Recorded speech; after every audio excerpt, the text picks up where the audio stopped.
اللہ کے نبی صلی اللہ تعالی علیہ وسلم کا زمانہ آیا، گھر گھر شاعر پایا جاتا تھا، گھر گھر ادیب پایا جاتا تھا، لوگوں کو اپنی زبان پر بڑا ناز تھا۔ اللہ تعالیٰ نے اپنے محبوب صلی اللہ تعالی علیہ وسلم کو معجزہ قرآن عطا فرمایا۔ اللہ نے جس کی حفاظت کا ذمہ اپنے ذمہ کرم پہ لیا، میرا آپ کا ایمان ہے، اگر کوئی ایک زیر زبر نقطے کا انکار کر دے اسی وقت وہ ایمان سے خارج ہو جاتا ہے۔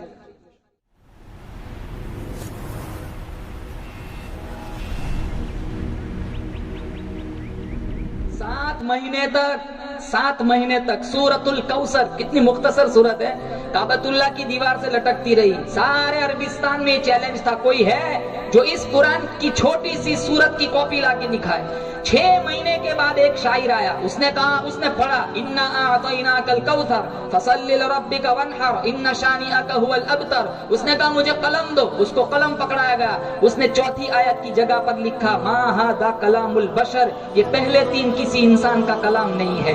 6 مہینے کے بعد ایک دوسرا شاعر آیا، اس نے پڑھا، جب چوتھی آیت کی جگہ پر پہنچا اس نے کہا مجھے قلم دو، اسے قلم دیا گیا، اس نے 5ویں آیت کی جگہ پر لکھا ولکن ھذا کلام البشر، یہ پہلے 3 تو کسی بشر کے نہیں لیکن چوتھا ضرور کسی بشر کا ہے۔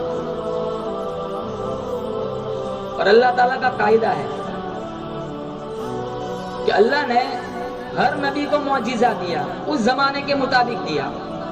داؤد علیہ السلام کا زمانہ دیکھو، لوہے کی صنعت عروج پر تھی، لوگ لوہے کو گرم کر کے نرم کرتے تھے۔ اللہ تعالیٰ نے داؤد علیہ السلام کو جو معجزہ دیا، لوہے کو ہاتھ میں پکڑتے تھے خود بخود نرم ہو جاتا تھا۔ یوسف علیہ السلام کا زمانہ دیکھو، گھر گھر حسن کا چراغ جل رہا تھا، لوگوں کو اپنی خوبصورتی پر بڑا ناز تھا۔ اللہ تعالیٰ نے اپنے پیغمبر یوسف علیہ السلام کو معجزہ حسن سے نوازا۔ موسیٰ علیہ السلام کا زمانہ آیا، گھر گھر جادوگر پائے جاتے تھے، لوگوں کو فن جادوگری پر بڑا ناز تھا۔ اللہ تعالیٰ نے موسیٰ علیہ السلام کو جو معجزہ دیا وہ لاٹھی دی تھی، عصا، کبھی مارتے اژدہا بن جاتا، منو ٹنو کے حساب سے پھینکی ہوئی رسیوں کو نگل جاتا، کبھی اس کو سمیٹا جاتا تو واپس لاٹھی بن جاتی تھی، پتے بھی جھاڑتے تھے، بکریاں بھی ہانکتے تھے اور سہارا بھی لگاتے تھے۔ یہ چیز بطور معجزے کی عطا فرمائی۔ صالح علیہ السلام کا زمانہ آیا، لوگ پہاڑوں سے چیزیں بنانے کے عادی تھے، زندہ اونٹنی پہاڑی سے نکال کے دکھائی۔ عیسیٰ علیہ السلام کا زمانہ آیا، ہر مرض کا علاج ڈھونڈ لیا تھا لیکن 3 امراض کا علاج نہیں تھا۔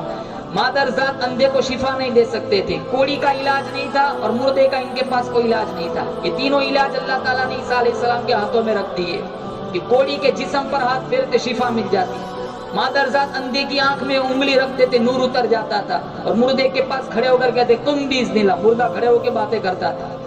اللہ کے نبی صلی اللہ تعالی علیہ وسلم کا زمانہ آیا، گھر گھر شاعر پایا جاتا تھا، گھر گھر ادیب پایا جاتا تھا، لوگوں کو اپنی زبان پر بڑا ناز تھا۔ اللہ تعالیٰ نے اپنے محبوب صلی اللہ تعالی علیہ وسلم کو معجزہ قرآن عطا فرمایا۔ توریت اللہ نے اتاری، زبور اللہ نے اتاری، انجیل اللہ نے اتاری، کسی کتاب کی حفاظت کا ذمہ اللہ نے اپنے اوپر نہیں لیا، لیکن قرآن ایک واحد کتاب ہے، انا نحن نزلنا الذکر وانا لہ لحافظون۔ اللہ نے جس کی حفاظت کا ذمہ اپنے ذمہ کرم پہ لیا، میرا آپ کا ایمان ہے، اگر کوئی ایک زیر زبر نقطے کا انکار کر دے اسی وقت وہ ایمان سے خارج ہو جاتا ہے۔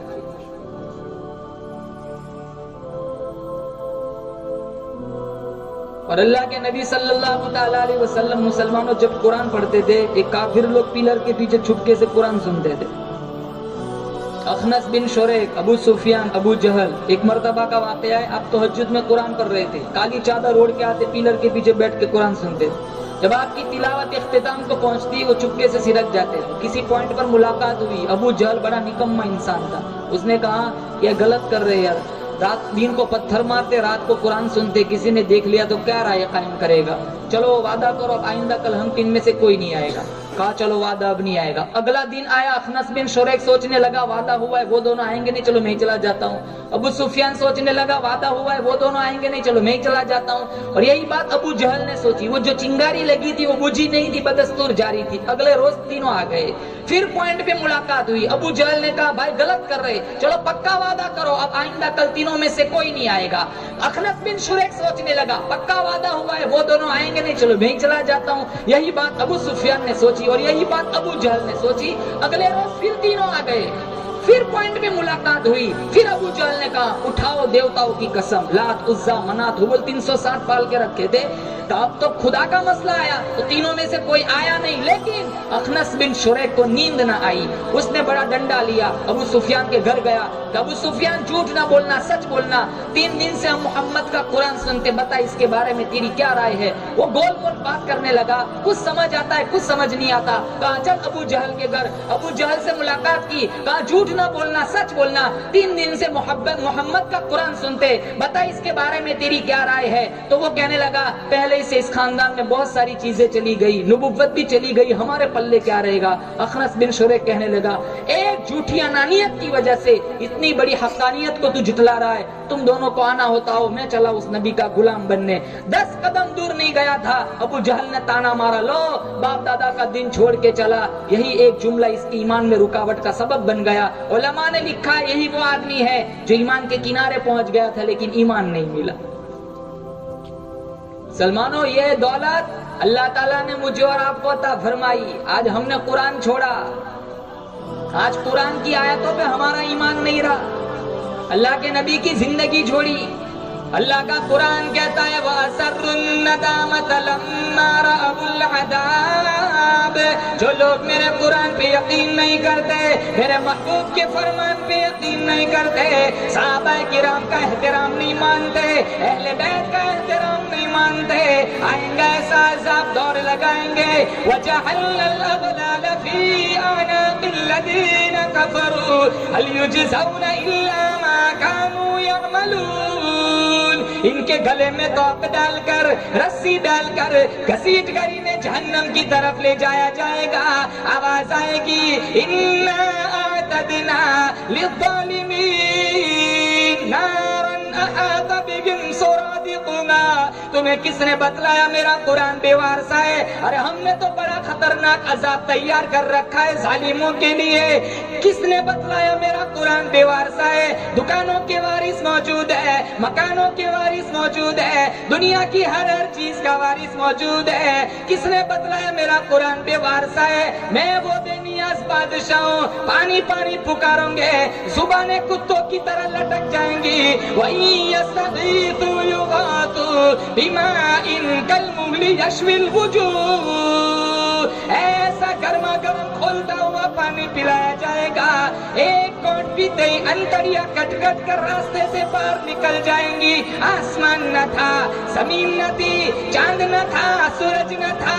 اللہ پاک جل شانہ نے نوری فرشتوں کے سامنے سورہ طٰہٰ, سورہ یاسین کی تلاوت فرمائی. نوری فرشتے فرمانے لگے کتنے مبارک ہوں گے وہ لوگ جنہیں یہ قرآن دیا جائے گا, کتنے مبارک ہوں گے وہ کان جو یہ قرآن کا نغمہ سنیں گے, کتنی مبارک ہوں گی وہ زبان جس کی تو موت بھی آ رہی ہوگی, زبان پہ اللہ کا کلام بھی جاری ہوگا, کل قیامت کا دین ہوگا.